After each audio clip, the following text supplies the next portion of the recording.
ఆకాశవాణి ప్రాంతీయ వార్తలు చదువుతున్నది కుప్ప ధనశ్రీలక్ష్మి.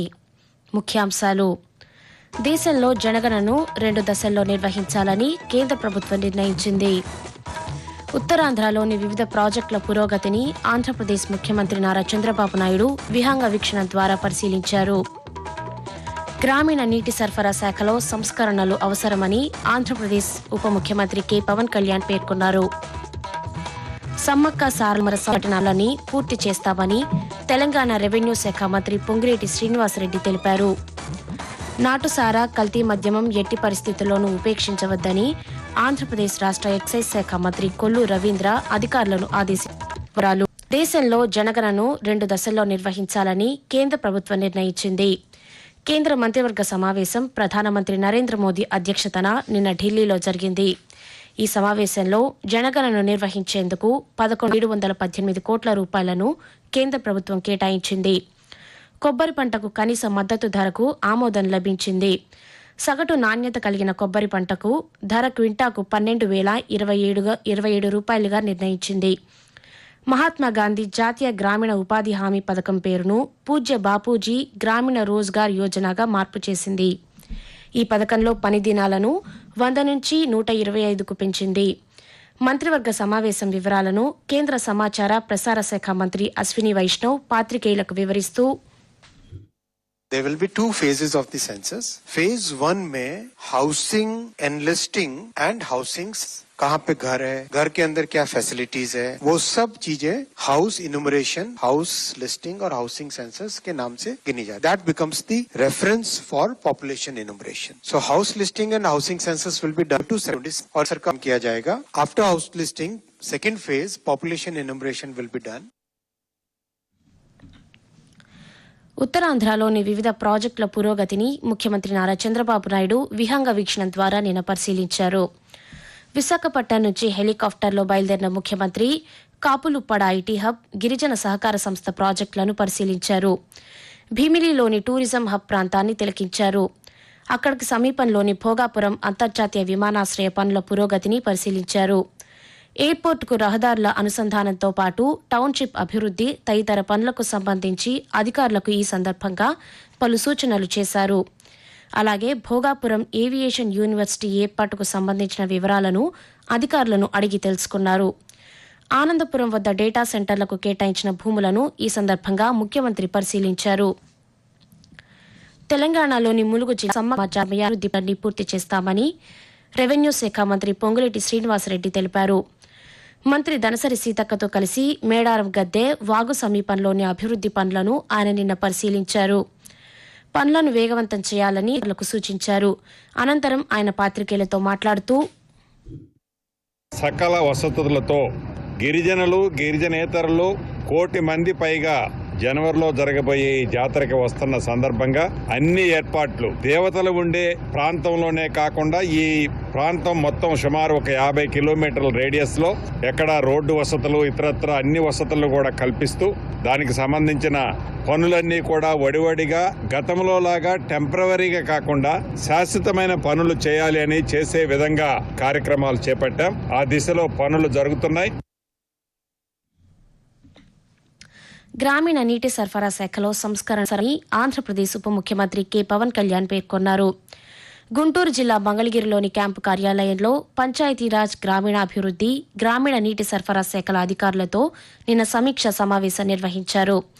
ఈ సందర్భంగా ఉప ముఖ్యమంత్రి మాట్లాడుతూ, స్వచ్ఛరథం, మ్యాజిక్ డ్రెయిన్ వంటి నూతన ఆలోచనలతో ప్రజలకు మెరుగైన సేవలు అందించాలన్నారు.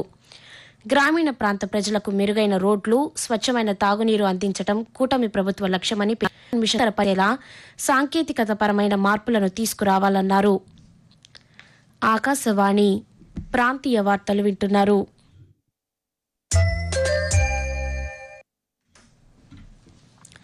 నాటుసారా, కల్తీ మద్యమం ఎట్టి పరిస్థితుల్లోనూ ఉపేక్షించవద్దని ఆంధ్రప్రదేశ్ రాష్ట్ర ఎక్సైజ్ శాఖ మంత్రి కొల్లు రవీంద్ర అధికారులను ఆదేశించారు. విశాఖపట్నంలో ఎక్సైజ్ శాఖ అధికారులతో నిన్న సమీక్ష సమావేశం నిర్వహించారు. ఈ సందర్భంగా మంత్రి మాట్లాడుతూ, అక్రమ మద్యం నివారించడంలో సమిష్టిగా కృషి చేయాలని సూచించారు.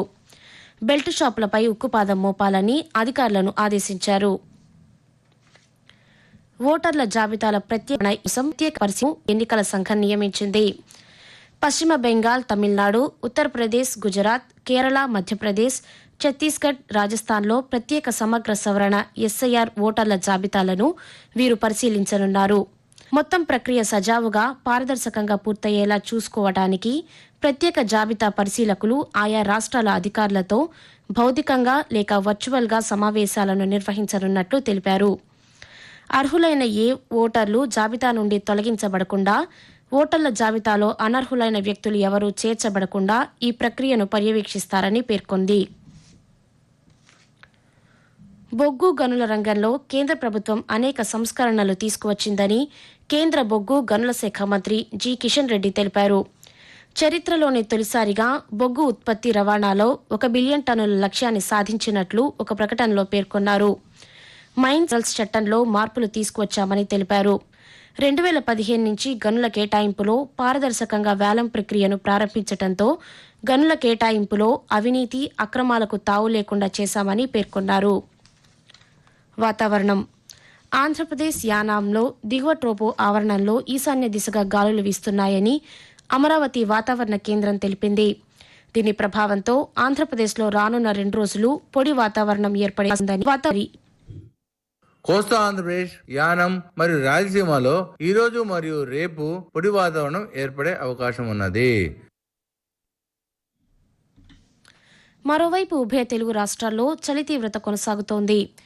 ఆంధ్రప్రదేశ్లోని మన్యం ప్రాంతాల్లో కనిష్ట ఉష్ణోగ్రతలు 10 డిగ్రీల కంటే తక్కువగా నమోదవుతున్నాయి. తెలంగాణలో రానున్న 6 రోజులు పొడి వాతావరణం నెలకొనే అవకాశం ఉందని హైదరాబాద్ వాతావరణ కేంద్రం తెలిపింది. వచ్చే 3 రోజులు తెలంగాణలో అక్కడక్కడ కనిష్ట ఉష్ణోగ్రతలు 3 నుంచి 4 డిగ్రీల వరకు తక్కువగా నమోదయ్యే అవకాశం ఉందని పేర్కొంది. ఆదిలాబాద్, కొమరం భీం, ఆసిఫాబాద్, మంచిర్యాల, నిర్మల్, నిజామాబాద్, వంగర, మహబాద్, సంగారెడ్డి, మెదక్, కామారెడ్డి జిల్లాల్లో శీతల గాలులు వీచే అవకాశం ఉందని హెచ్చరించింది. ఆంధ్రప్రదేశ్లోని పోలవరం ప్రాజెక్టుకు సంబంధించి మట్టి, రాతి నాణ్యతను కేంద్ర బృందం నిన్న పరిశీలించి ఈ బృందం పోలవరం ప్రాజెక్టులోని పలు ప్రాంతాల్లో ప్రాథమిక సర్వేను నిర్వహించింది.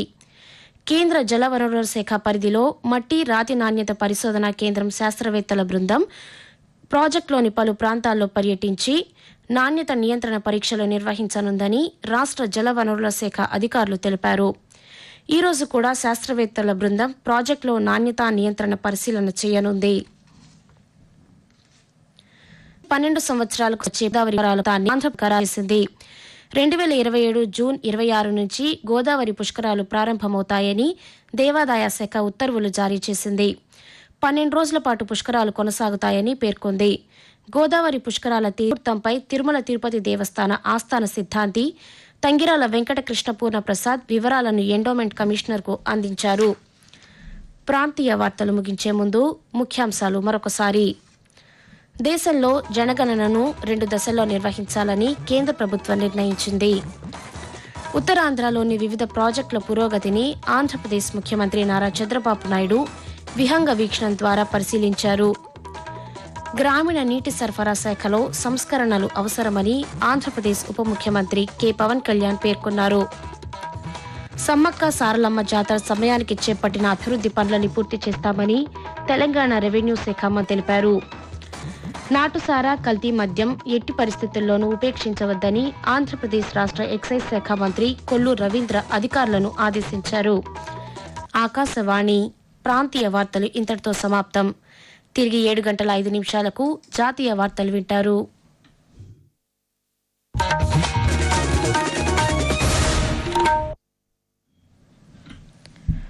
ఆకాశవాణి ప్రాంతీయ వార్తలు చదువుతున్నది కుప్ప ధనశ్రీలక్ష్మి.